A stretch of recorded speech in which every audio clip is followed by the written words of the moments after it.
नमस्कार, आपण पाहत आहात सह्याद्री न्यूज, आवाज महाराष्ट्राचा। मुंबई विमानतळावर पर्यटकाच्या बॅगेत सिल्व्हरी गिबन, कस्टम विभाग थक्क, एक जिवंत तर एक मृत। मुंबई विमानतळावर सीमा शुल्क विभागानं गुरुवारी मोठी कारवाई केली। बँकॉकहून आलेल्या परदेशी प्रवाशाच्या बॅगेतून 2 सिल्व्हरी गिबन लुप्तप्राय लंगूर आढळले। तपासात हे दोन्ही गिबन टोपलीत लपवलेले असल्याचं दिसून आलं।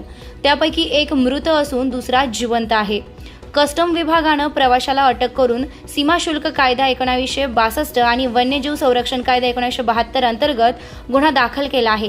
प्राथमिक चौकशीत आरोपी बँकॉक व मलेशिया मार्गे भारतात आला असून त्याला एका सिंडिकेट सदस्याकडून ही बॅग देण्यात आली होती।